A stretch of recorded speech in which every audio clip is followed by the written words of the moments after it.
Olá, boa tarde, bem-vindos a mais uma edição do IT Forum Series. Hoje o nosso bate-papo é com o mestre Silvio Meira, conselheiro de diversas empresas, cientista-chefe da The Digital Strategy Company e professor da Cesar School. A ideia de hoje é discutir um pouquinho sobre o novo normal. O que será que vai acontecer com a nossa sociedade, com as nossas empresas e com os nossos comportamentos depois que tudo isso passar. Me acompanham também nesse bate-papo Tony Martins, presidente da IBM Brasil. Olá, Tony, tudo bem? Bem-vindo. Bom, boa tarde a todos. Boa tarde. Bill Coutinho, que ele é sócio e diretor da Dextra. Bem-vindo, Bill. Boa tarde. Bem, obrigado. Valeu, Silvio. Você já esteve com a gente várias vezes, né, em vários eventos, agora a gente fazendo a primeira vez online. Bem-vindo também. Obrigadão pelo seu tempo aí direto do Recife. Prazer. Vamos lá. Para começar, então, eu tenho acompanhado uma série de publicações suas e provocações também sobre a Covid-19 no LinkedIn, principalmente, né? E uma delas me levou até mudar o tema. Eu tinha uma ideia inicial para fazer um bate-papo contigo. Eu falei, não, acho que isso daqui tem um pedacinho para a gente discutir, que é essa questão do que vai acontecer quando tudo isso passar, né? Que seria esse novo normal que várias pessoas vêm discutindo, alguns especialistas, e é uma discussão bastante necessária, porque tem duas correntes aí no mundo no momento. Aqueles que ainda acreditam que, passada a pandemia, passado o isolamento social, tudo vai voltar a ser como era antes, seja do ponto de vista de trabalho, de comportamento, da economia, e a outra corrente, que eu acho que é a sua corrente, é também a minha, que muita coisa vai mudar, porque vai ter realmente uma grande ruptura, não só no nosso comportamento, mas em modelos de negócio. Antes da gente entrar na discussão do que seria esse novo normal de fato, eu queria entender o seguinte de você. Te preocupa essa corrente de pessoas, empresários, executivos, pensadores que ainda acreditam que nada vai mudar depois da pandemia? Não, não preocupa não, Vitor, Tony e Bill. O que eu acho, e todo mundo, né? O que eu acho é que a humanidade é muito resiliente. A resiliência é uma propriedade que faz com que, depois de levar alguma porrada, depois de sofrer alguma ameaça muito grande, você mais ou menos se redesenha de volta para o seu mesmo estado anterior. É claro que tem, por exemplo, grandes choques que aconteceram com a humanidade em pandemias como essa. Se você for olhar ali no fim dos anos 1300, né, de 1348 para frente, por exemplo, a grande pandemia de peste negra na Europa foi o que causou o fim do feudalismo. Em última análise, houve um choque de realidade totalmente diversa do que se esperava. Por exemplo, os senhores feudais esperavam que fosse possível controlar ou continuar controlando os seus trabalhadores, né, as suas encomiendas, como os espanhóis vieram a chamar depois, e que esses micropovos, né, que eram os pequenos países, os pequenos grupos e vilas de senhores feudais, continuariam escravizados ali. Isso não se provou verdade, quer dizer, os senhores feudais queriam que a coisa continuasse como ela sempre tinha sido, mas as pessoas menos abastadas, principalmente, elas descobriram que tinham um novo grau de liberdade por causa exatamente das consequências da pandemia, não da pandemia em si. Quando você vai em frente e vê outros choques parecidos, no entanto, você não tem o mesmo impacto que eu acho que teve a epidemia da peste na Europa. Por exemplo, a gente teve a influenza de 1918, foi talvez o último episódio, e um episódio extremamente catastrófico da Segunda Guerra Mundial, e 20 anos depois, a humanidade ali na Europa começou outra guerra mundial. Se as pessoas tivessem mudado radicalmente, se tivesse mudado o estado de compaixão, o estado de entendimento do sentimento do outro, se as fronteiras tivessem ficado mais próximas, porque naquela pandemia morreram, estima-se hoje, entre 20 e 50 milhões de pessoas, e foi só há 100 anos, eu duvido que se tivesse alguma coisa mudado tão dramaticamente assim, a gente teria tido uma Segunda Guerra Mundial. Por outro lado, veja, os impactos desses grandes eventos na história da humanidade, né? E muitos historiadores dizem que você move o estado da humanidade em função de 3 coisas só, tá certo? São grandes desastres naturais, pandemias e guerras. E não necessariamente a mudança desse estado da humanidade é uma consequência imediata, e imediata no sentido temporal também, da pandemia que acabou de acontecer. Então, não é necessariamente o caso de que a gente vai ter mudado a sociedade inteira, porque aconteceu uma pandemia agora, em dezembro vai acontecer alguma coisa totalmente diferente no Natal. Não é assim que funciona.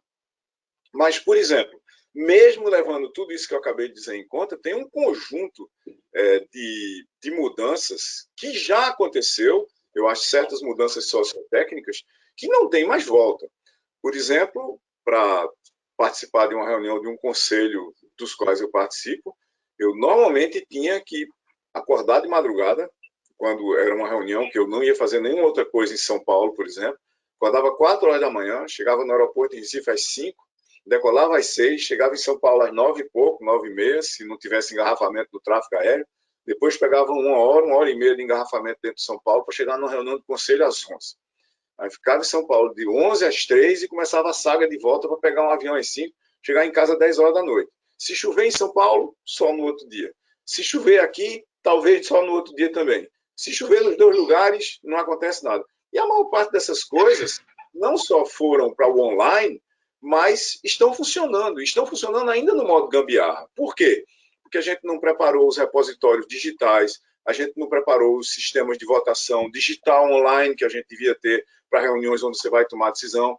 Os conselhos, ainda os membros não têm assinaturas eletrônicas, ou seja, um conjunto de tecnologias que já existem, que já estão aí, tá certo? Que já deveriam estar sendo usadas há muito tempo, começaram a ser usadas de uma hora para outra. E as restrições que a gente tinha, senão eu não gosto disso, eu não vou usar isso, eu não vou fazer aquilo, não vou fazer aquilo outro. Se de repente eu tenho uma reunião de 3 horas em São Paulo e gastava um dia inteiro, né, de 4 da manhã às 10 da noite, né, que é mais do que um dia inteiro, né? Um dia inteiro devia ser de 8 às 6. Gasto 2 dias compactados para ir a São Paulo e de repente eu posso participar de uma reunião online, distribuída, descentralizada, onde as mesmas coisas acontecem. Eu não acho que a gente vai voltar para esse normal de ficar viajando para todo lado para participar de coisas que a gente pode fazer remotamente. Mas, por outro lado, eu também acho que presença física vai ser reservada para acontecimentos preciosos.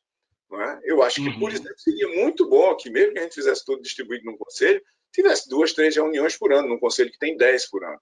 Para a gente ir lá, para a gente conversar, para a gente almoçar, para a gente discutir, para a gente se abraçar, para a gente rir, porque a humanidade é gregária. Então, eu não tenho nenhuma preocupação com quem está achando que vai tudo continuar o mesmo. Mas eu tenho certeza absoluta que muitas coisas vão começar mudando e que o efeito de longo prazo é muito grande. Tem essa questão do longo prazo que a gente, às vezes, não observa mesmo. Isso tem até a ver com uma coluna que eu li hoje do Contábil Caligares, e ele falava, não adianta também ficar no polianismo aí de achar que, em dezembro, como você falou, a humanidade já estará melhorada por conta do espírito solidário que tomou conta da pandemia. Não é assim que as coisas acontecem. Provavelmente vão vir muitas mudanças, mas a mudança principal tem que estar dentro de você, de entender esse novo momento e de saber participar dessas questões. Mas ainda trazendo essa questão do novo normal no seu post, você falava o seguinte, você usava a expressão que o antigo já era. Quando você fala que o antigo já era, você se refere mais à sociedade no lance do comportamento mesmo, do ser humano, ou você fala dando um recado maior ao mundo corporativo, que diante de uma situação dessa, igual você falou, os conselhos não estavam preparados, vários produtos não estavam preparados para uma realidade digital, então a gente foi se adaptando. Eu mesmo sempre brinco que eu tive que comprar um kit youtuber aqui para minha casa para poder continuar produzindo vídeos e uma série de outras coisas. Então eu queria ouvir você e depois passar um pouquinho a palavra para o Tony e para o Bill para ouvir a percepção deles sobre essa questão reverberando aí no mundo empresarial.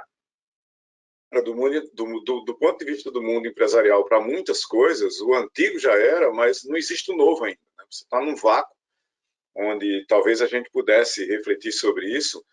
Um dos meus papers de cabeceira, eu tenho um paper de cabeceira chamado Welcome to Post-Normal Times, escrito pelo Ziauddin Sardar, né?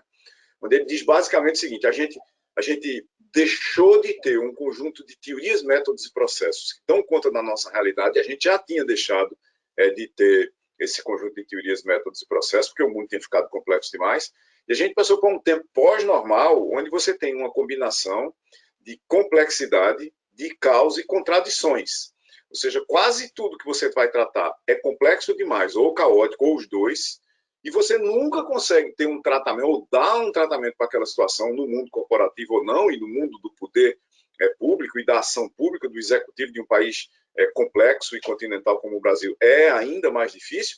você nunca consegue chegar lá e dar um tratamento para nada dentro do qual não haja um certo conjunto de contradições. Então, o principal problema não é o mundo VUCA, como todo mundo falava, em função de aceleração, assim por diante. São contradições dentro desse mundo que levam a gente a criar efeitos colaterais quase que necessariamente incontroláveis e incontornáveis ao mesmo tempo. A gente sempre cria, no sentido de que a gente não consegue contornar esse fato, e eles são incontroláveis quase sempre, no sentido de que a gente não consegue dominar integralmente o conjunto das nossas ações. Isso já era verdade, por exemplo, para as empresas que tinham clientes que estavam em redes sociais, ou seja, para todo mundo que era B2C, não é? Pouco importa o que é que eu digo da minha marca, importa o que os outros dizem da minha marca, e mais ainda o que é que eles dizem em conjunto, se é que pensam aquilo mesmo. Então, a minha marca deixou de ser controlada por mim. Branding mudou completamente com redes sociais. Isso vem mudando desde 2000. Mas tem outras mudanças muito mais fundamentais, né? A gente passou a depender, por exemplo, nessa crise agora, de tecnologias de informação que estão no mercado há 30 anos, por exemplo. O Tony sabe disso. O CRM foi implantado nas empresas de vanguarda no começo da década de 90. E, de repente, você encontra gente hoje que diz, pô, eu estou completamente perdido, porque eu não sei quem é o meu cliente.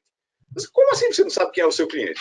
Você emite um negócio chamado nota fiscal, que é uma coisa ainda mais antiga do que SRM, você emite notas fiscais, e como assim você não sabe quem é seu cliente? Não, eu não sei. Então, a essa altura do campeonato, tem gente que ainda não aprendeu a usar um CRM. Esse é o mundo que já passou. Mas para muita gente ele não chegou. E é claro que certas performances chegaram de uma hora para outra. Eu tô vendo, de repente, gente que só tinha loja ou que só fazia serviços físicos vendendo coisas pelo WhatsApp.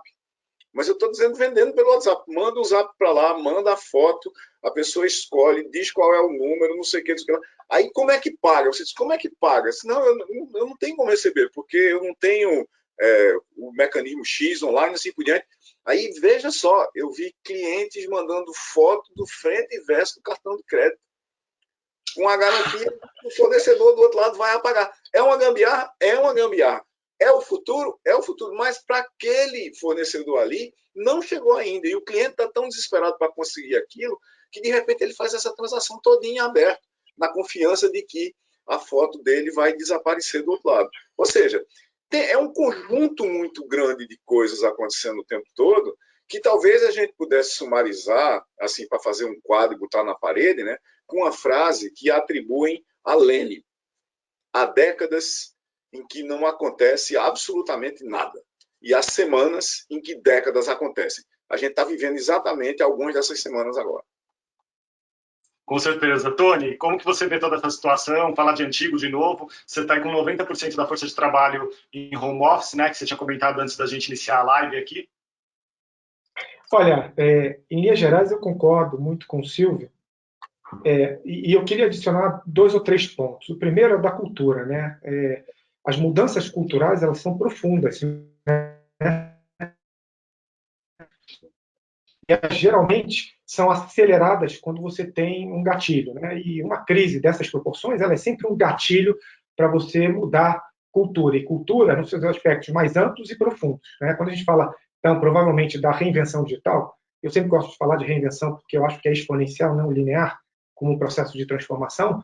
O elemento de cultura, ele precisa de alguns gatilhos para que ele possa acelerar. E daí a nossa visão de que provavelmente levaria 5, 6, 7 anos, provavelmente vai acontecer em 2, 3 anos, né? O Silvio bem colocou, né? CRM, aplicativos, todo o processo de straight to processing, são coisas de 90, início dos anos 2000, e a gente ainda tem empresas que não conseguem fazer isso. Então, a primeira observação vai haver uma aceleração, um encurtamento desse tempo para que você possa ter uma transformação e um aproveitamento de toda essa evolução tecnológica num período muito mais curto, né? O segundo, eu acho que a gente tem uma evolução de tecnologia nos últimos 5 anos nunca antes vista, do ponto de vista de maturidade, né? Quando a gente fala hoje de CRM, processos, aplicações, na década de 90, isso a gente contava em dezenas, hoje nas grandes corporações você conta em centenas e milhares de aplicações, processos. O próprio processo de CRM era simples, hoje é extremamente complexo, completo, amplo e profundo.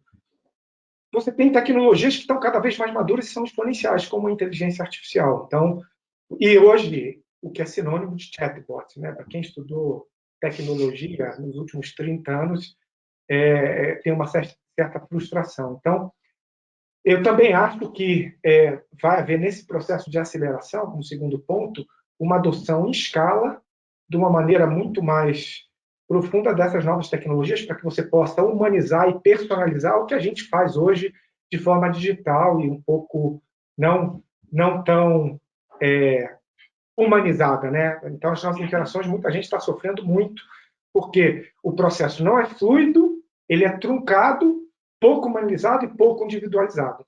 E você hoje tem tecnologias que conseguem fazer isso. Mas, de novo, a gente volta para o tema de cultura e aí coloca um elemento a mais, que é conhecimento.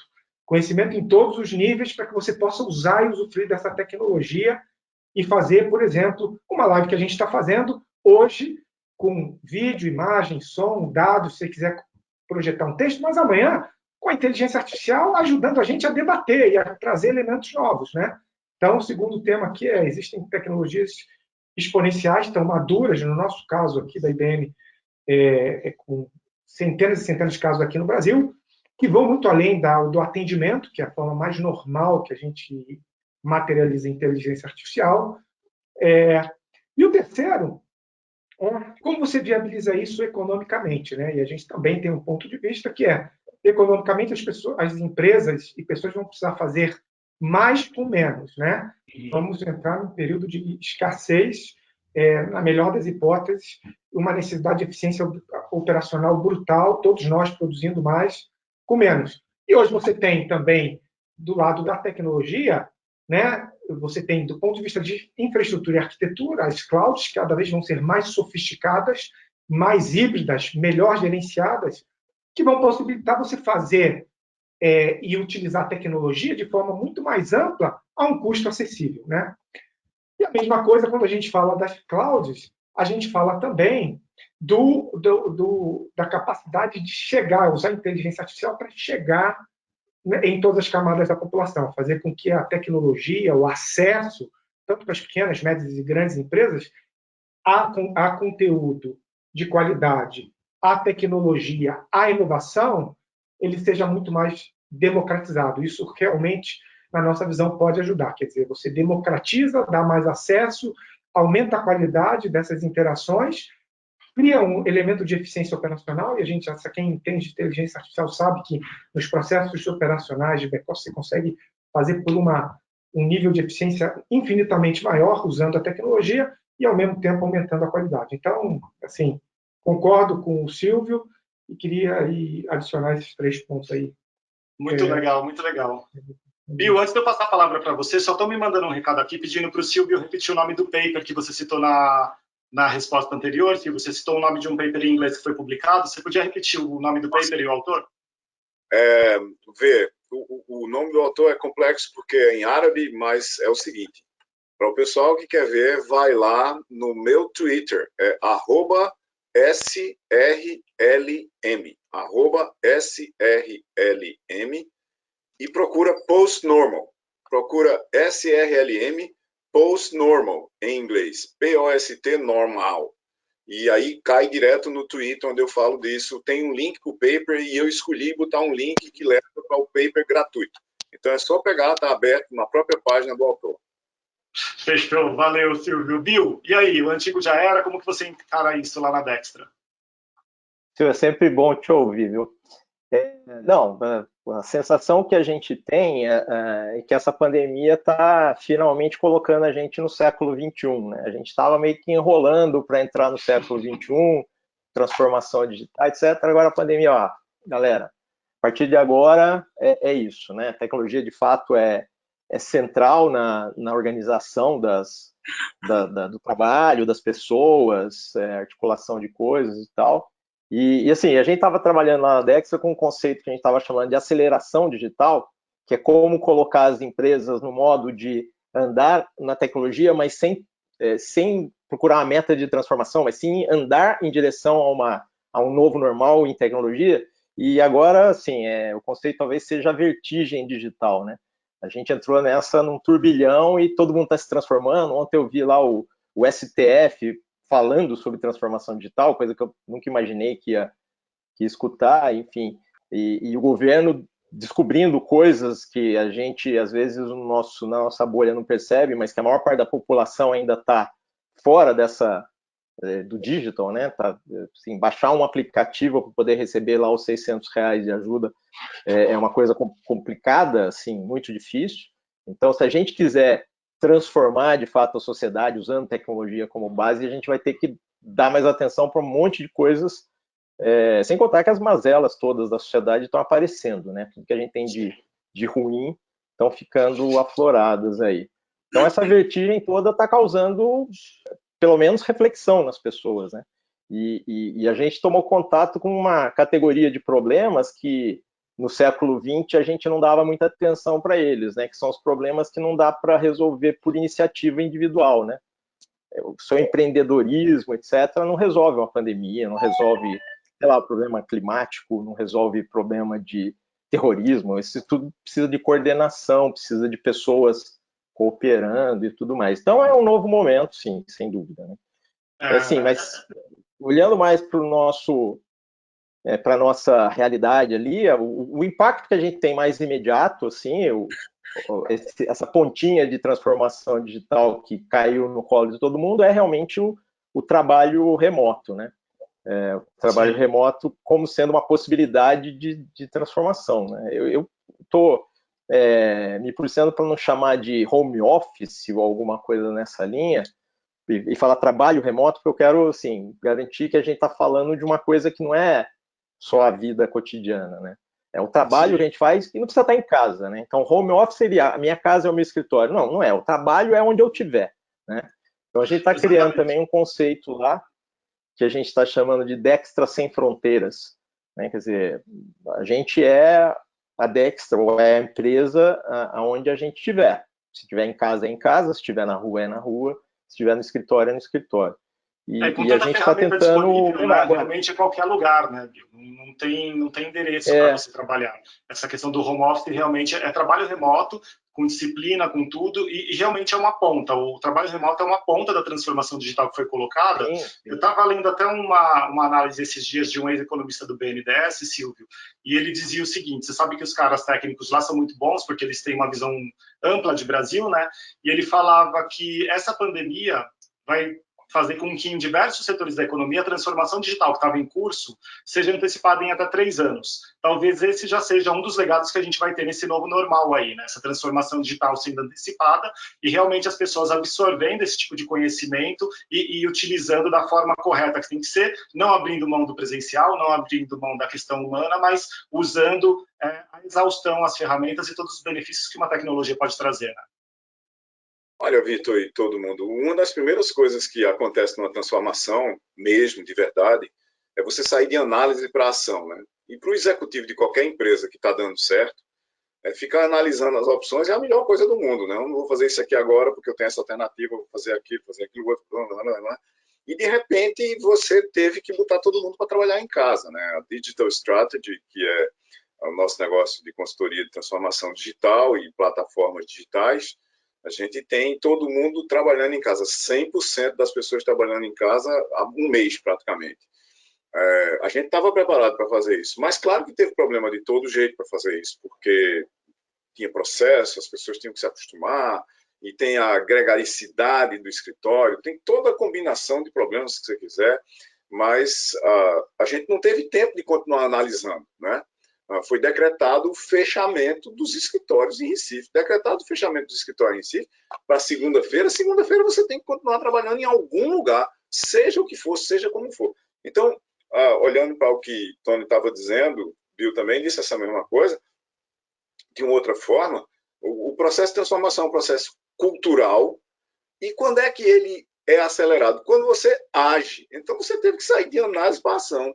E você teve que descobrir que não é sobre tecnologia. Se ele é cultural, é sobre pessoas, né? Você usa tecnologias, mas é um processo de transformar pessoas e a cabeça das pessoas. De chegar para ela dizendo, ó, não é porque o seu trabalho se mudou para sua casa que agora você trabalha 24 horas por dia. Eu tive gente me mandando zap 1h30 da manhã. Notoriamente, eu durmo tarde, eu durmo pouco, a minha genética, eu durmo 4 horas por dia, um troço assim, há muito tempo, há 50 anos já. Mas acontece que não é normal uma pessoa que levou o trabalho para casa mandar um zap para outra 1h da manhã perguntando um assunto de trabalho.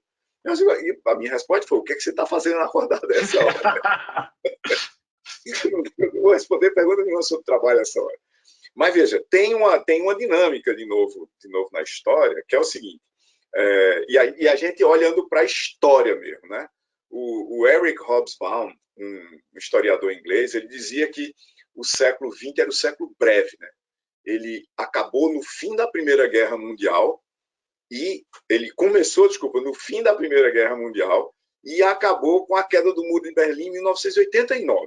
Ali começou o século XXI, né? Então, de uma certa forma, se a gente disser, não, a gente é de tecnologia, a gente discorda. O século XXI começou com a internet comercial em 1995. Do ponto de vista do tempo social, 5 anos não faz a menor diferença. Então, é a gente botar ali mesmo, no fim do Muro de Berlim, dá a mesma coisa. Então, o século XXI começou em 95, do ponto de vista da data. Agora, do ponto de vista do século mesmo, ele começa em 2020. É o que Bill estava dizendo, o século XX acabou de começar agora, 21 acabou de começar agora. Foi agora mesmo que, do ponto de vista dos processos, da cultura, do analógico, de muita coisa legada de carimbos. Veja, quer ver um carimbo que tinha? Para você fazer uma consulta médica, você tinha que ir para uma sala física com o médico. De repente, em semanas, se aprovou uma legislação de telesaúde no Brasil. Aí a gente aprovou essa legislação de telesaúde e vai fazer o quê? Depois que passar esse episódio aqui, a gente vai desaprovar ela, a gente vai meter outro projeto dizendo agora não pode mais. A gente tem que ir esperar o médico vendo uma revista Manchete de 1982 na sala dele, enquanto ele leva 4 horas de atraso para atender a gente. Isso não faz o menor sentido.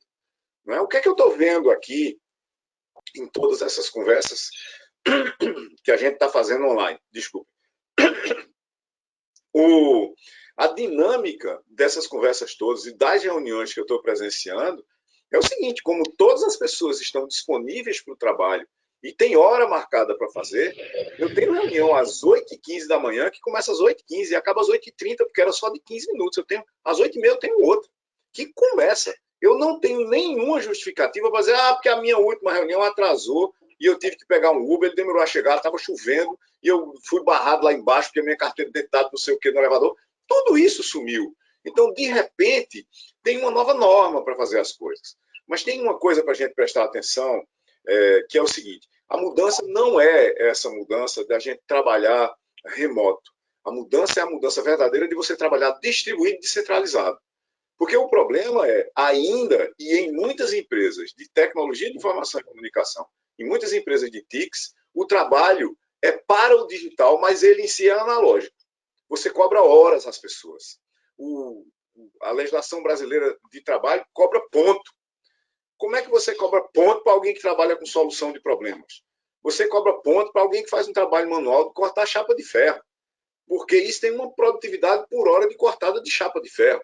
Você não sai, quando você sai da sua empresa para casa, da empresa física para sua casa, e você estava resolvendo um problema de complexidade de um algoritmo que está lento demais, esse problema não sai da sua cabeça. Você não pega um pedaço da cabeça, deixa em cima da sua sala e diz, agora eu vou embora descansar. Não, esse problema vai com você, faz parte daquele trabalho.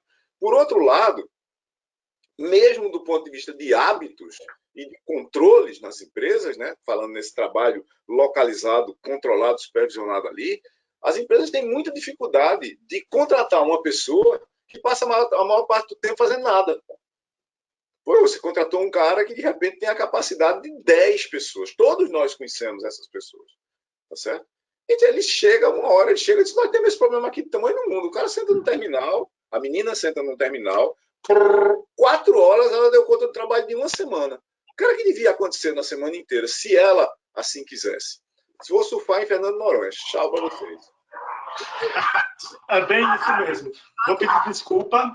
Problema de home office, cachorro latindo. Desculpa, gente. Então, não quero nem saber.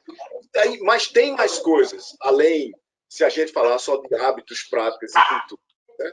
Que é o seguinte, vamos imaginar que você é uma empresa industrial, você fabrica geladeiras, certo?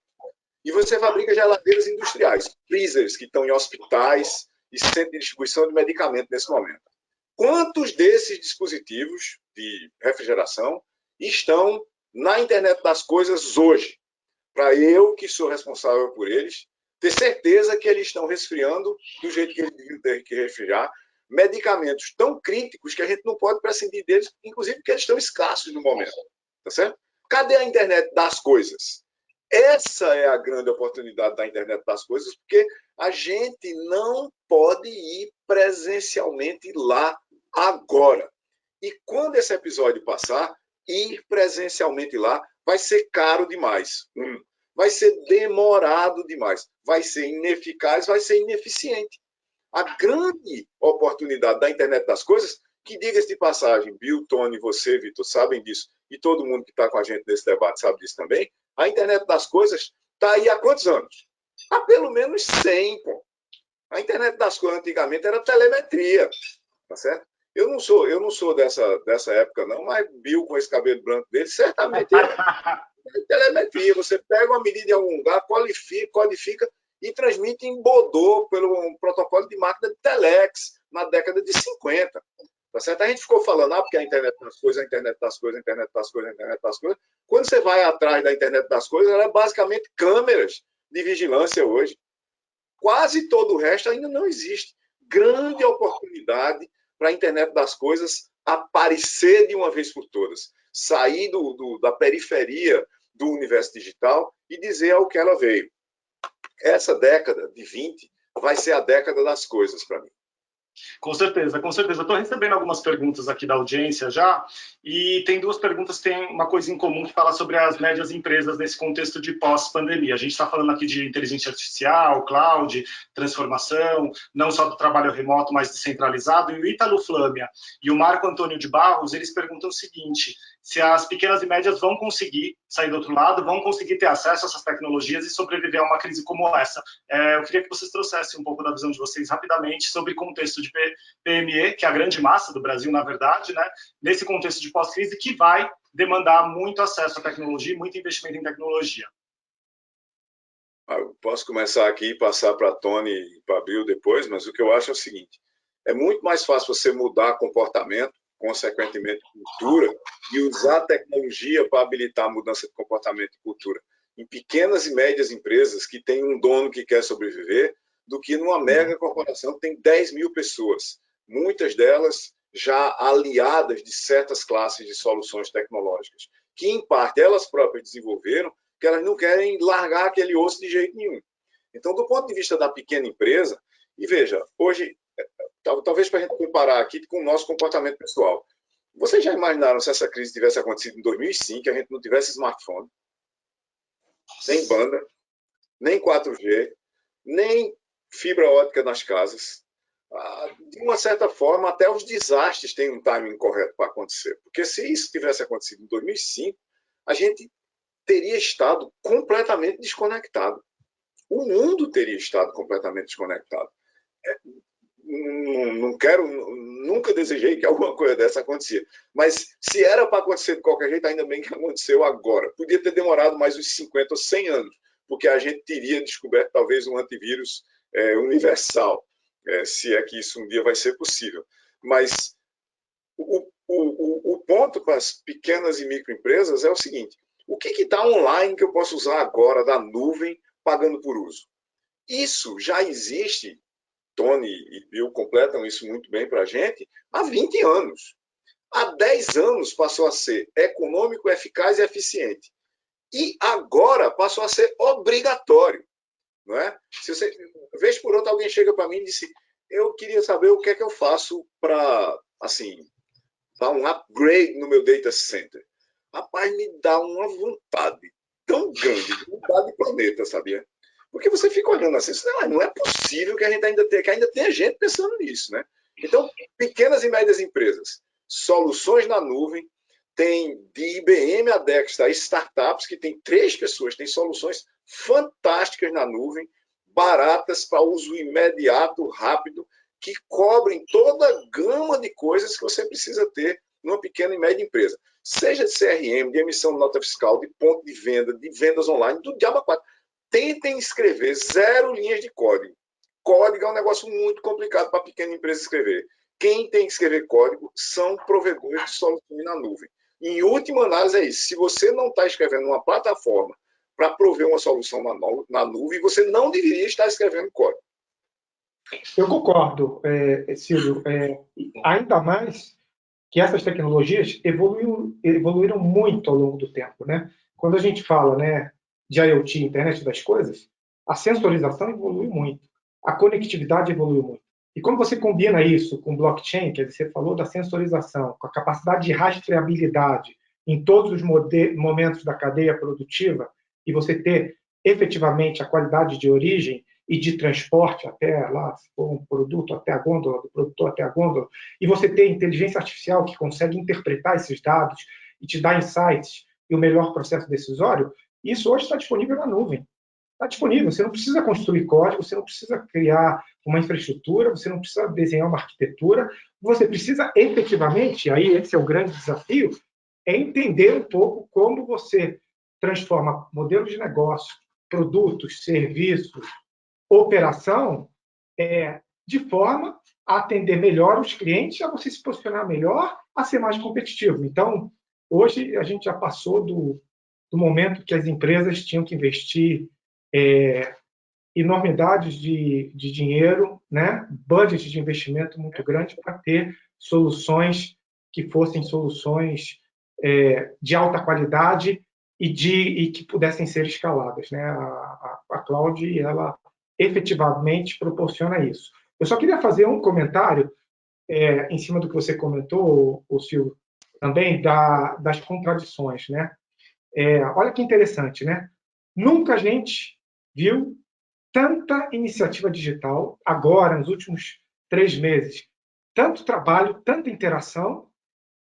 E quando você olha o número de e-mails maliciosos, né, cresceram 600%. A gente tem uma área que monitora isso dia a dia. Se você olha tentativas de intrusão de fevereiro para março, de 1.800 para 10.000. Se você olha o trabalho descentralizado, e eu concordo, quer dizer, que vai muito além só do home office, você vê uma infinidade de vulnerabilidades. Então, esse mundo ele vai certamente cada vez mais para o digital, cada vez mais essa combinação do digital físico, né, que é outra, às vezes, contradição. A gente nunca foi tão digital e sente tanta falta da interação humana, né? Ele vai ser digital, ele vai ser cada vez mais exponencial. Agora, o grande desafio é você fazer melhor uso dessas tecnologias e, 2, lidar melhor com as contradições. Tem muita gente abrindo suas estações de trabalho.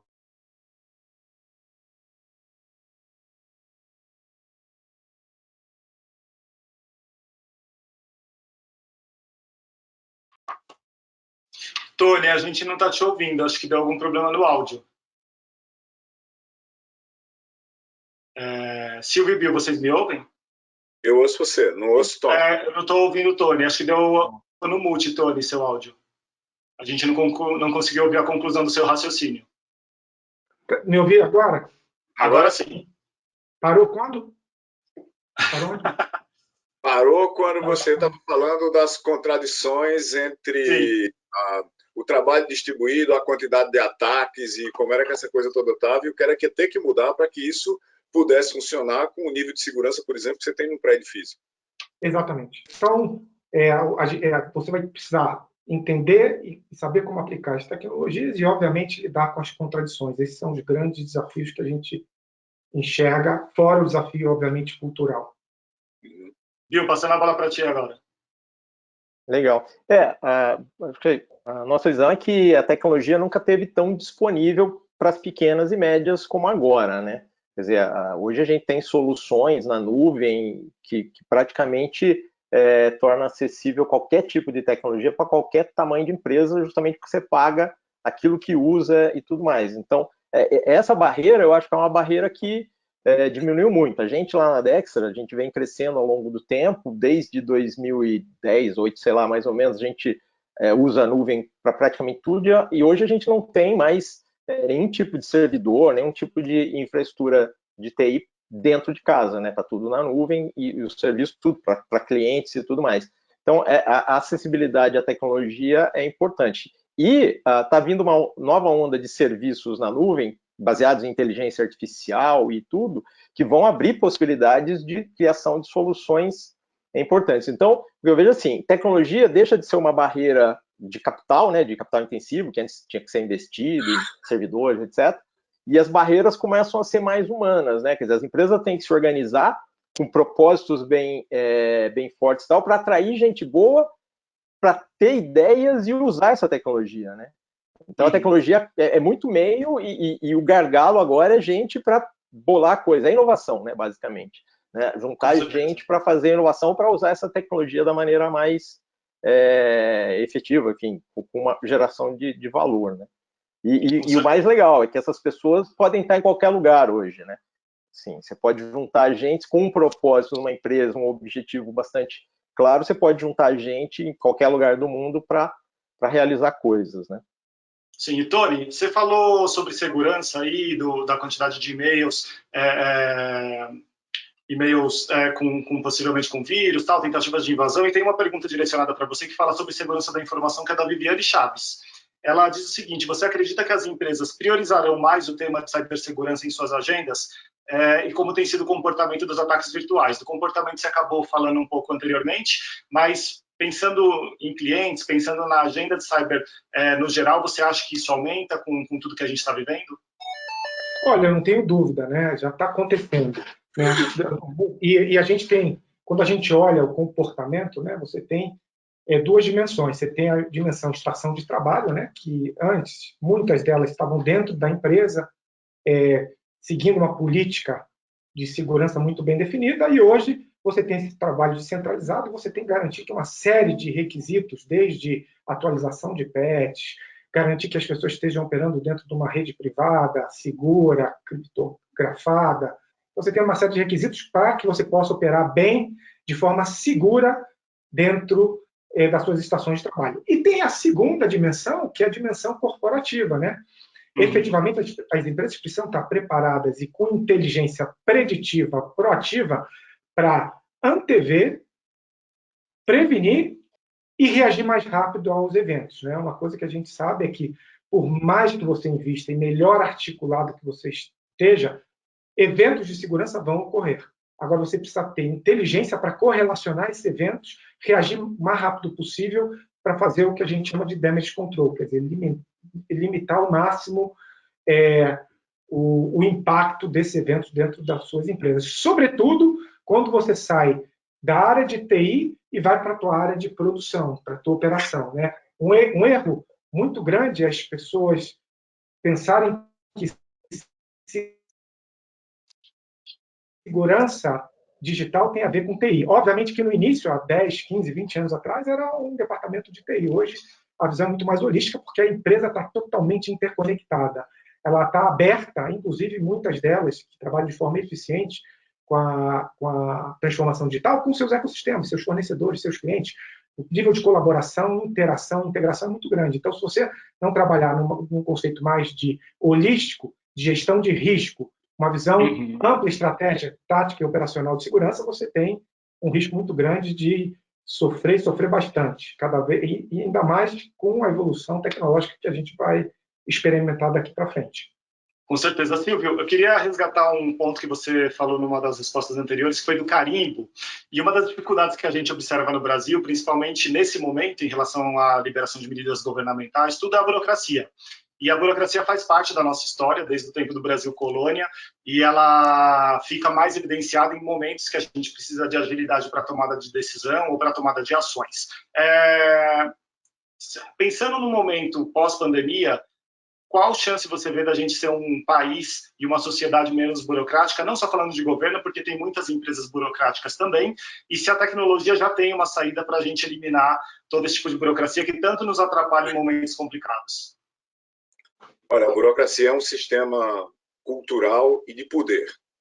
E se a gente fosse absolutamente binário, ela se divide em duas partes. As barreiras, que são às vezes dificílimas de serem ultrapassadas, mas a gente sabe que elas estão lá, elas são determinísticas, e o lodo burocrático, que é aquela pegadinha que vai dando tudo certo quase até o fim, aí a gente escorrega e dá errado. O maior problema do Brasil é que a gente tem muito lodo burocrático. O lodo burocrático brasileiro é uma coisa pervasiva, universal. Ele está em todo canto. E ele serve para uma única coisa: destruição de valor. Ele não serve para absolutamente nada. E por que eu estou dizendo que ele só serve para destruição de valor? Porque se você for extremamente cuidadoso, se você souber o caminho das pedras, que normalmente é um consultor de burocracia, que antigamente, na época das repartições públicas, se chamava despachante, você consegue navegar o lodo e chegar do outro lado. Mas a maioria das pessoas não consegue. Na medida que a gente faz, e na escala que a gente fez agora, a gente acabou de incluir milhões de brasileiros, de uma hora para outra, num cadastro digital de pessoas que vão receber um auxílio. De uma certa forma, você metabancarizou milhões de pessoas em algumas semanas. Você demonstra, o Estado demonstra que é possível fazer uma ação de burocracia. Veja, o problema não é extinguir a burocracia. A burocracia é um sistema de realizar coisas. Ela existe como métodos, processos, arquitetura, organização, para você pegar um objeto A e transformar num objeto B. Você pegar uma demanda de pessoas que precisam ser assistidas e dar assistência para elas, ou criar uma assistência, entregar uma assistência como valor do outro lado. O que é absolutamente fundamental é a gente entender que a gente tem que travar no Brasil uma guerra contra a burocracia.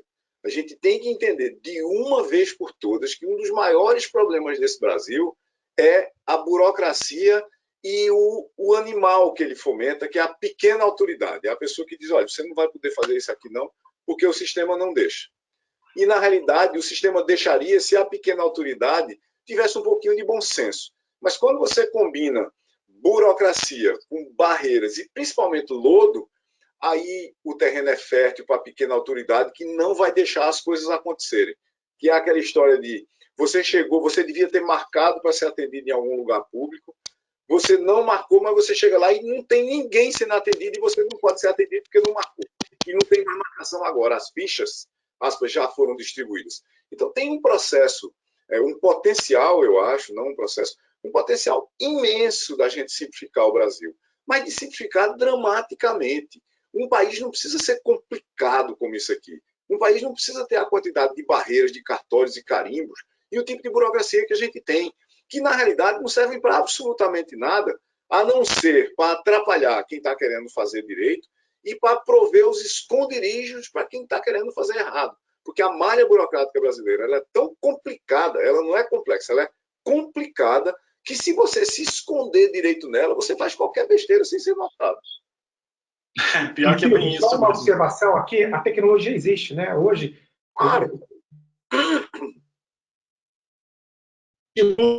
o pessoal entrar no Notary Ledgers, da GrowthTech, parceiro nosso, hoje você já tem soluções digitais usando blockchain, inteligência artificial, na nuvem, que fazem com que você possa fazer o registro de nascimento totalmente digital, sem ir ao cartório, em minutos. Você pode registrar um imóvel, você pode fazer o registro de uma compra e venda. A solução está aí, está na nuvem.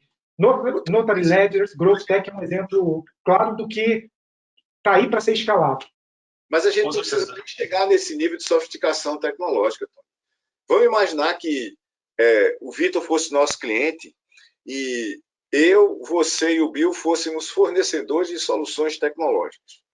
Você consegue imaginar um universo onde 3 fornecedores, ou qualquer fornecedor, fosse ele quem fosse, público ou privado, desenharia um sistema de informação como o E-Social? Vocês já foram lá ver, já tentaram usar. O E-Social, ele veio diretamente do universo Klingon para tentar destruir a Terra. Se ele conseguisse disseminar o sistema de informação do governo, ele acaba o planeta. Então, é até muito mais simples. É claro que se a gente botar distributed ledgers e assim por diante, aí a coisa fica absolutamente mágica. Mas a gente está falando de outras coisas assim que chega a dar um medo. Sem dúvida, sem dúvida. A questão de burocracia e controles, obviamente, ele pode ser muito trabalhada. E, de novo, um elemento cultural, né? Um elemento que... Total, cultural. A gente está indo para os minutos finais. Eu vou, para encerrar aqui o papo, fazer uma rodada com vocês 3 de uma pergunta do Ideval Munhoz, grande amigo nosso, acho que todo mundo aqui conhece o Deval, de Point Systems, hoje está na Oi, e ele diz o seguinte: teremos que dar um reset ou um Ctrl Alt Del em nosso pensar pessoal e profissional? E a gente encerra o nosso bate-papo com essa pergunta. Teremos que dar um reset ou um Ctrl Alt Del na nossa maneira de pensar pessoal e profissional? Pergunta de Ideval Munhoz. Está na vez de Bill falar. Vai, Bill. Tá bom. Ficou para você estrear. Obrigado. Eu acho que reset pode ser uma palavra boa. Tem uma questão, assim, a gente falou um pouco do século XX, século XXI, falou um pouco de processo, burocracia, falou um pouco de home office, essas coisas todas. A gente está aprendendo muita coisa nova, né? Muita coisa que a gente vai ter que descobrir muita coisa. E eu acho que precisa abrir um pouquinho espaço na cabeça para essas coisas. Então, acho que é um pouco missão nossa nos próximos meses, anos, aí, desaprender muita coisa, né? Abrir espaço, assim, ó, isso aqui estava funcionando, não vai mais funcionar.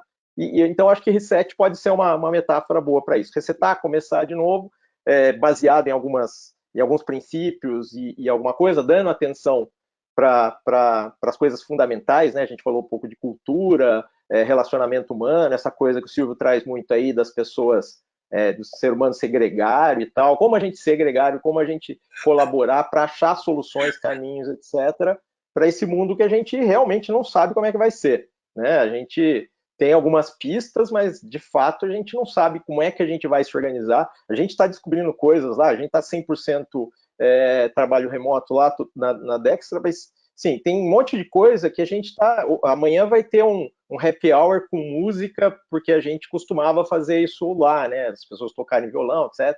Então vamos fazer isso online. Abrir um café virtual para as pessoas, porque uma coisa que está acontecendo muito com essas coisas das reuniões marcadas, começam na hora, etc., que todas as nossas conversas das últimas semanas são conversas agendadas e com pauta. A gente deixou de ter, eu pelo menos, deixei de ter conversa fortuita, aquela conversa do café. Então estamos abrindo café virtual para a gente poder trocar ideia e chegar em alguma coisa que seja interessante, né? Então o reset eu acho que é uma boa metáfora. Muito bom. Tony, reset, Ctrl Alt Del. Eu concordo e gosto de pensar no conceito de repensar o status quo, né? À luz de 3 temas que são absolutamente humanos. Um, a gente falou bastante aqui, não vou me alongar, que é cultura. O segundo é skill, conteúdo, né? Pensar que você precisa ter cada vez mais conhecimentos em dimensões diferentes. No passado, quem veio de tecnologia era dimensões das exatas, né? Agora você precisa entender dimensões humanas, você precisa entender de psicologia, antropologia, enfim, você tem que ter um conhecimento cada vez maior. E o terceiro, que também é fundamental, é a liderança, né? A liderança e liderança no aspecto amplo, né? A gente vem de uma educação clássica de comando e controle, na hierarquia, processos, aí voltando ao tema da burocracia, né? Controle de processos, hierarquia, gestão ultramatricial, e a gente vai para algo muito mais fluido, né? Mais em rede, mais por conteúdo, mais por situação, mais por contato humano, colaboração, que são características, criatividade, empatia, que são características eminentemente humanas. Então, quando você joga esses 3 elementos, né? Cultura, conhecimento e um perfil diferente de lidar com as situações, obviamente que a tendência é você fazer esse headset mais fácil, mais rápido e menos doloroso. Com certeza. Silvio Meira, para encerrar nosso bate-papo aqui. Reset, Ctrl Alt Del. Eu acho que vai ser uma experiência de transformação, nem de reset, nem de Ctrl Alt Del. Porque eu acho que vai ser uma experiência de transformação para muita gente, não para todo mundo. Tem gente que não vai ser capturado por esse processo, porque pela primeira vez, para as gerações que estão aqui agora, né, e nós não tivemos, o Brasil não está envolvido em nenhuma guerra, em nenhuma catástrofe de grande porte, desde sempre. A gente lutamos na Segunda Guerra Mundial, mas não tem mais nem ninguém hoje que se lembra disso, e pouquíssima gente que viveu isso no Brasil está vivo hoje. A gente, pela primeira vez, no Brasil, a gente enfrentou um inimigo que podia matar qualquer um de nós. E muita gente, infelizmente, depois dessa epidemia, terá tido a experiência familiar de ter perdido um familiar que não fosse o vírus, estaria vivo daqui a um ano e talvez não estará. Essa transformação de quando os seres humanos são ameaçados, eles e suas famílias e seus amigos, de perder a vida, ela é única. Ela faz você repensar o uso do seu tempo, os seus valores, com que você perde tempo, em que você investe tempo, onde é que você deveria trabalhar, para que você deveria trabalhar, como é que você gasta dinheiro, no que é que você investe os seus recursos. Eu acho que vai haver uma mudança significativa de todas as pessoas que tiverem profundamente entendido qual é o tamanho da experiência que a gente está passando e ainda vai passar. Eu não acho que isso vai acabar, não é um passeio ali na esquina. Para mim não está acabado, não está terminado, e o fato da gente eventualmente abrir parcialmente a sociedade e a economia de novo, não significará que as pessoas estarão dispostas, por exemplo, a ir para uma convenção com 5.000 pessoas, ou voltar para a sala de aula, ou ir para o cinema, ou ir para o shopping, assim por diante. Vai ter um efeito de longo prazo, onde a gente vai ter que se acostumar de novo. Do ponto de vista gregário, eu queria estar de volta com meus amigos todos de novo e ter uma mega festa para comemorar. Mas eu sei que isso vai levar tempo. Então, cultivar uma proximidade digital vai ser fundamental para todo mundo. Se lembrar que as pessoas existem, não porque você as vê, elas aparecem na sua frente, mas porque elas existem no universo como um todo. E eu acho que foi Tony que mencionou no começo da história, o universo real de todos nós é a combinação do abstrato com o concreto. Não é porque a gente está isolado das pessoas do ponto de vista físico que a gente eliminou o contato social, porque o contato social é virtual, está em rede, e eu acho que nunca esteve tão ativo quanto nos últimos muitos anos. Infelizmente, eu acho que muitos governos não vão mudar. Na minha opinião, o que era que a gente devia fazer agora, juntando o planeta e as organizações do planeta, governos, organizações internacionais, multilaterais, assim por diante, era olhar para o estado de um organismo, de um superorganismo que a gente veio criando nos últimos muitos anos, que é o sistema operacional da humanidade. A gente está montando isso há 500 anos. Uma humanidade global, conectada, totalmente integrada sobre vários aspectos, mas desintegrada por princípios, por valores, por política e assim por diante. E a gente devia olhar para esse sistema operacional global e aí sim dar um reboot nele, dar um reset, e transformar partes dele.